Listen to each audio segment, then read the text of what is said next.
चलिए, राम मंदिर का जिक्र हुआ था कुछ देर पहले, तो उस पर भी सुन लेते हैं।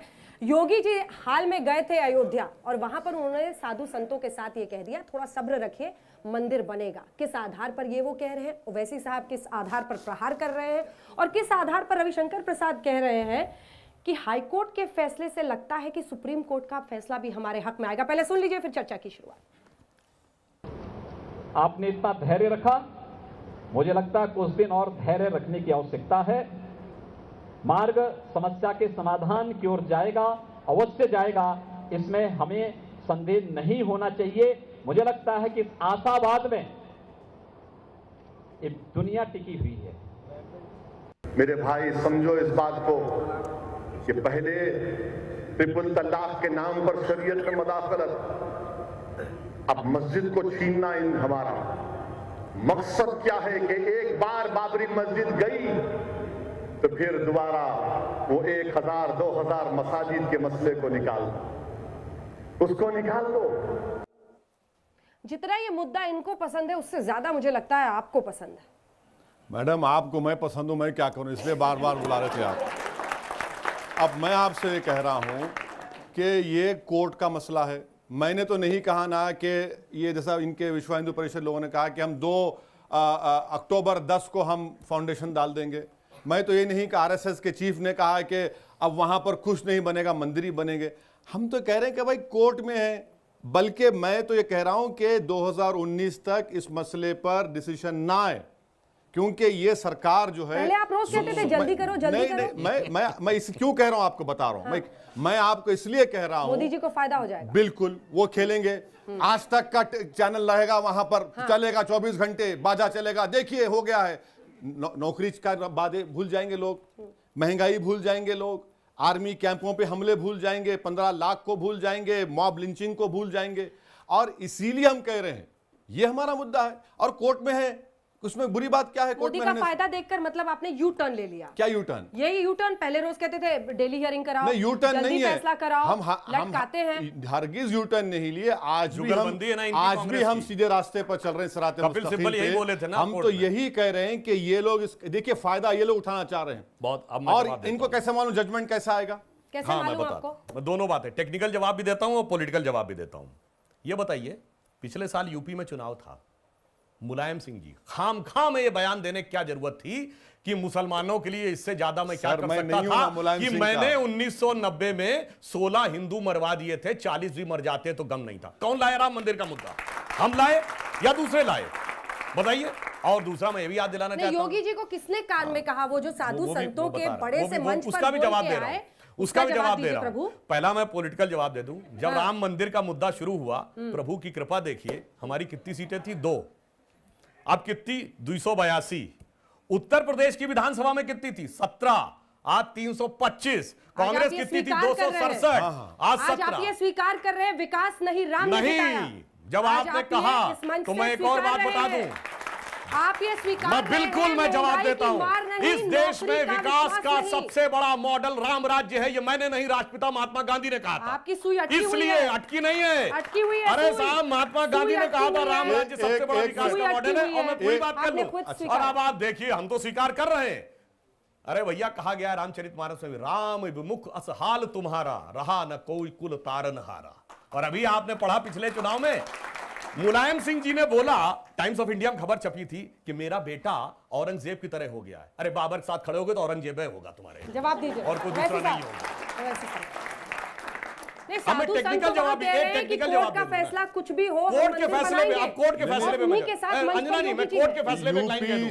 ओवैसी साहब, कोर्ट के फैसले, जी बिल्कुल। हम क्यों कह रहे हैं कोर्ट का फैसला हक में आएगा? अभी तक कोर्ट के जितने फैसले आए, दिसंबर 1949 मूर्तियां प्रकट हुई और वहां पर पूजा अर्चना चली कोर्ट के आदेश से। फरवरी 1986 ताला खुला कोर्ट के आदेश से। नवंबर 1989 शिलान्यास हुआ कोर्ट की अनुमति से। दिसंबर 92 विवादित ढांचा गिरने के बाद मेकशिफ्ट टेंपल में पूजा अर्चना हुई सुप्रीम कोर्ट के आदेश से। और 2010 विवादित ढांचा गिरा किसके आदेश से? मैं ये कह रहा हूं ना, पर कोर्ट ने उसके बाद वहां मंदिर की परमिशन दी। और 2010 में जो कोर्ट का लेटेस्ट जजमेंट है, उसमें केंद्रीय गुंबद यानी सैंक्टम सैंक्टोरम को श्री राम लला विराजमान को दिया गया, यानी राम मंदिर मान लिया गया। तो 6 डिसीजन हमारे पक्ष में है, तो क्यों नहीं आएगा? दिल बड़ा कीजिए ओवैसी साहब। नहीं, दिल बड़ा करने का सवाल नहीं है। कानून और इंसाफ का सवाल है। अगर किसी की भावनाओं पर फैसला होगा तो फिर ये मुल्क में सेकुलरिज्म नाम की चीज़ ही ख़त्म हो जाएगी। आप ये देखिए कि ये तमाम बातें सही कहें, ये नहीं बता रहे हैं कि ये बोले मूर्तियां वहाँ निकली, नहीं। FIR देखिए जिसका केस चल रहा है, उसमें कहा गया है कि रात के 26 और 27 दिसंबर 49 की रात में मूर्तियां रखी गई। FIR कहता है मस्जिद तोड़ी गई, किसने तोड़ा, वहाँ पर केस चल रहा है अडवाणी मुरली मनोहर जोशी के ऊपर। आप ये कह रहे हैं कि मॉब रूल के ऊपर, मेरी आस्था के ऊपर मैं मुल्क को चलाऊंगा, तो फिर आप बंद कर दीजिए ना कोर्ट को, कॉन्स्टिट्यूशन को, कह दीजिए कि हम में श्रीलंका में कोई फर्क नहीं है, हम में पाकिस्तान में कोई फर्क नहीं है। और ये राम राज्य की बात करते, इन्हीं का एक MLA यूपी का कहा है कि राम राज्य होता भी तो रेप कम नहीं होगा। अरे क्या क्या कह रहे हैं, कहाँ आप हम ये कह रहे हैं ना कि ये मुद्दे पे बहस तो ये करना चाहिए था कि हमने इतने नौजवानों को नौकरियां दी हैं, हमने इकोनॉमी को रिवाइव कर दिया है, हमारे एक्सपोर्ट्स में इजाफा हुआ है, पेट्रोल की कीमत कम हो चुकी है, डॉलर 40 रुपए पे आ चुका है, ये नहीं, मगर इस इश्यूज पर लाएंगे और एक दाढ़ी वाले को खड़ा कर देंगे सामने और लगा चला मामला, बजाइए बाजा और लोग तालियां मारते रहेंगे, आप अपनी रोटी सेकते आपके रहेंगे। लिए ताली बजा रहे हैं इस नहीं, बार मेरे तो। लिए नहीं, मेरी सच्चाई पर ताली मार रहे हैं और ये बता रहे हैं कि इनकी गलती है, सुनिए ये अब मेरा खेल खेल सवाल, रहे हैं ये। क्या मस्जिद के लिए, नमाज के लिए आस्था आधार बन सकता है, लेकिन राम के लिए उसकी जन्मभूमि पर मंदिर बनना आस्था उसका आधार नहीं बन आस्था पर नहीं हो सकता फैसला, मेरे और आस्था के ऊपर इस कोर्ट का फैसला नहीं होगा। कोर्ट का फैसला होगा तो डॉक्यूमेंट्स और एविडेंस के ऊपर होगा। मैं जवाब देना चाहता हूं जल्दी से। बिल्कुल, जो 2010 का जजमेंट है वो आर्कियोलॉजिकल सर्वे की रिपोर्ट के ऊपर बेस्ड है, 2003 में जो आर्कियोलॉजिकल सर्वे गलत किया है, था। बिल्कुल और रही बात अगर फैक्ट पे करेंगे तो बाबर के जमाने के जमीन के दस्तावेज में लिखा हुआ है मालिक रामलला और बल्दियत राजा दशरथ। आप कहां तक जाएंगे? दूसरी बात मैं कहना चाहता हूं, आप गलत कह रहे हैं सुधांशु साहब, आप पढ़े लिखे हैं, प्लीज आप पढ़े लिखे हैं, आप पढ़ते बहुत हैं, मुझे मालूम, इसे गलत मत बोलिए। नहीं, मैं एक फैक्ट बताता हूं, ये आस्था का मामला ही नहीं है, ये तो राष्ट्र की पहचान का अभी आ गया। अब देखिए राष्ट्र की पहचान 2 मिनट पहले क्या कहा? हाँ बिल्कुल, 2 मिनट पहले क्या कहा था? जो लोग कहते हैं कि भगवान राम का मुद्दा सांप्रदायिक है, तो मैं पूछना चाहता हूं कौन सा ऐसा देश है जहां पर की पर डे नेशनल ब्रॉडकास्टर पे रामायण आती है? वो देश है इंडोनेशिया, जो दुनिया का सबसे बड़ा मुस्लिम देश है। अभी पिछले साल थाईलैंड के किंग की डेथ हुई, क्या टाइटल था उनका? Bhumibol Adulyadej king Rama the 9th। हिंदू के देश नहीं है थाईलैंड। साउथ कोरिया, जहां क्रिश्चियन और बुद्ध हैं, वो कहते हैं जी हमारा डिसेंडेंस भगवान राम से है। तो साहब, ये देश की अस्मिता, देश की पहचान की बात थी, इसीलिए महात्मा गांधी ने राम राज्य माना था। इसका धर्म और मजहब से कोई मतलब नहीं। इंडोनेशिया थाईलैंड मान जाते हो, वैसी साहब नहीं मानते। अरे नहीं मानेंगे ना, हरगिज नहीं। और श्रीलंका मानता है, हरगिज नहीं मानो। क्यों नहीं मानेंगे? क्योंकि कॉन्स्टिट्यूशन मुझे कहता है मत मानो श्रीलंका को, कॉन्स्टिट्यूशन कहता है इंडोनेशिया को मत मानो, कॉन्स्टिट्यूशन कहता है कि तुम हिंदुस्तान में हो, हिंदुस्तानी की तरह सोचो और कॉन्स्टिट्यूशन पर मानो। ये आस्था की बात कर रहे हैं, कैसा आस्था पे चलेगा मुल्क? बात ही नहीं कर रहा हूं साहब। देखिए किसी का फेथ का मामला है, इंडोनेशिया में अगर होता है तो मैं क्या करूं? मुझे क्या करना इंडोनेशिया से? मैं हिंदुस्तान का मुसलमान हूं। जल्दी एक लाइन में जवाब कहां से आता है? जो अरब से आता है वो तो होगा, नहीं, शरिया सुनिए, शरिया आता है, सुनिए, शरीयत किसको कहते हैं? कुरान को, सुन्नत को, इजमा को, खयास को कहते हैं। और ये पूरा आता है इससे, कोई अरब ममालिक से नहीं आता है, ये कोई ठेका नहीं लेके देख हमारा। वही तो मैं कहना चाहता हूं, आप देखिए, जो अरब से बड़ा मुस्लिम देश है उसको मानने को तैयार नहीं। प्रॉब्लम ये है, हम सेलेक्टिव मानेंगे। प्रॉब्लम ये है कि जहां पर इनको सेलेक्टिव हो जाना पड़ता है, वहां पर ईरान की बात आ जाती है, अफगानिस्तान की बात आती है, सऊदी अरब। मुझे क्या करना है सऊदी अरब से? वही तो मैं भी कह रहा हूं। भाई आपको मोहब्बत है, जाइए ना वहां पर, मुझे क्यों भिजाना चाह रहे हैं? सर, आपने कहा जैसे कि राम मंदिर पर आस्था का विषय नहीं हो, कोर्ट का डिसीजन माना जाएगा, तो आप कोर्ट का डिसीजन ट्रिपल तलाक पे क्यों नहीं मानते? उस पर आप अपना आस्था के विषय क्यों बताते हैं? फैसला आ गया ना, फैसला कोर्ट का आया ना, मैंने कहा नहीं मानूंगा। सुप्रीम कोर्ट के फैसले में कहीं पर भी यह नहीं कहा गया कि ट्रिपल तलाक इज अनकॉन्स्टिट्यूशनल। सुप्रीम कोर्ट ने कहा कि सेट असाइड, और ये लोग जो कानून बनाना चाह रहे उसको अनकॉन्स्टिट्यूशनल बनाना चाह रहे। सुप्रीम कोर्ट ने उसे पीनल प्रोविजन का नहीं कहा, आप पीनल प्रोविजन लाना चाह रहे। सुप्रीम कोर्ट ने यह नहीं कहा कि 2 साल की सजा होगी, आप लाना चाह रहे हैं। ये हम डिफरेंस बता रहे हैं। आप इनके प्रोपेगेंडे का शिकार मत हो जाइए भैया, पढ़ा करिए। मेरा सुधांशु त्रिवेदी जी से सवाल है, ये जब भी चुनाव आता है, जब भी मंदिर का मुद्दा आ जाता है, हमें मंदिर नहीं चाहिए, हमें रोजगार चाहिए। क्योंकि हमें अगर रहना है, खाना है, तो जब भी तो हम हम अपने बच्चों को पढ़ा पाएंगे, कैसे करेंगे बताओ? हाँ, मैंने तो बहुत आपको जवाब दिया। ये राम मंदिर के मसले में उलझे रहेंगे हम हिंदू मुस्लिम भाई, और इसकी वजह से हमारा भाईचारा खत्म होता जा रहा है इसी बात के कारण। मैंने अभी तो जवाब दे दिया ना। 2017 में मुलायम सिंह लाए थे मुद्दा कि हम लाए थे। कर्नाटक में मुद्दा वो लाए थे कि हम लाए थे। अभी कपिल सिब्बल ने खड़े होकर कोर्ट में कहा कि 2019 के बाद मामला ले जाइए। आप ला रहे हैं कि हम ला रहे हैं? 2019 में भी चुनाव आने वाले हैं। आपको ये हिंदू मुस्लिम के मुद्दे इसी वक्त याद आते हैं? इससे पहले जब कुछ होता है कोई याद नहीं आपके आते, लेकिन जहाँ चुनाव आने वाले होते हैं आपको धर्म के नाम पर दोनों को बांटना होता है। इस पर आप क्या कहना चाहेंगे? इनसे पूछ लीजिए, मैं तो इसके आपके साथ हूं। मैं जवाब देना चाहता हूं। सर जवाब दीजिए, सर जवाब दीजिए। धर्म इस देश का एक ही है, हिंदू। बाकी सब मजहब है। पंथ, संप्रदाय और धर्म में अंतर है। यह देश धर्मनिरपेक्ष नहीं है। क्यों? इस देश के संसद के अध्यक्ष की चेयर के पीछे लिखा है धर्म चक्र प्रवर्तनाय।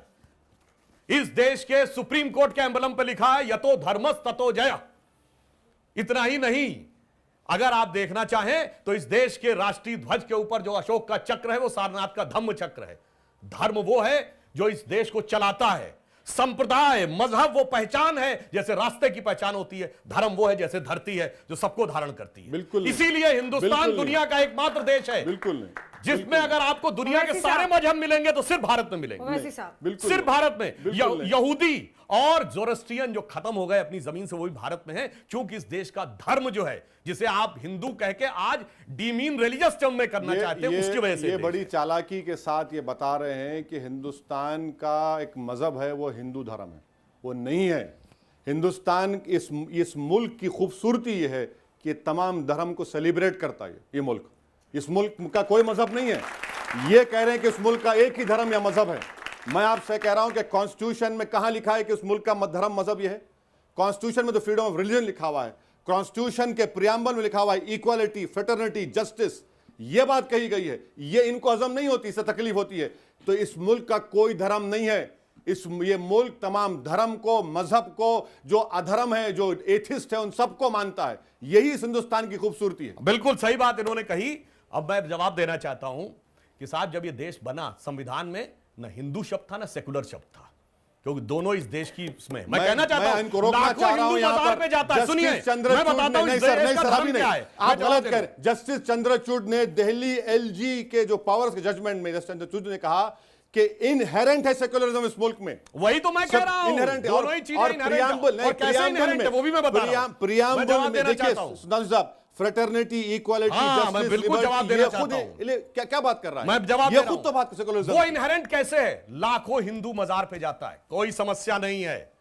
हिंदू गुरुद्वारे में चला जाए, सिख यहां चला आया है, बौद्ध मठ में चले जाइए। आपको समस्या है कि टीका लग गया अगर टीवी सीरियल में भी तो मजहब खतरे में पड़ गया। ये अंतर है धर्म और मजहब में। नहीं, बिल्कुल नहीं है भाई। आप टीका लगाइए, आप टोपी पहनिए, टोपी मत पहनिए, आप जो करना है करिए। आप शर्ट पैंट पहनिए, आप बोआलगरी, आप 2 लाख के ऐनक पहनिए, 15 लाख का सूट पहनिए, सब आजाद है। मगर आप हम पे पीछे पड़ जाए। मैं सुधांशु जी प्लीज, इस मुल्क का कोई धर्म नहीं है। आप जिस धर्म पे उस पर रहिए, मैं जिस धर्म पे उस पर रहूंगा। यही मुल्क हमको कहता है। जो इस मुल्क में धर्म को नहीं मानते, ये मुल्क उनको भी कहता है कि तुम्हारा राइट्स है। ये हमारे मुल्क की खूबसूरती है। ये चाहते ये है कि हिंदुस्तान को एक हिंदू राष्ट्र बना दिया जाए। जो इसके में इजाजत नहीं दे सकते ना इसको कॉन्स्टिट्यूशन इजाजत देगा। एक लाइन इनका जवाब देना चाहूंगा। मजहब वो होता है जो बताए कि कैसे उस मजहब में आया जा सकता है।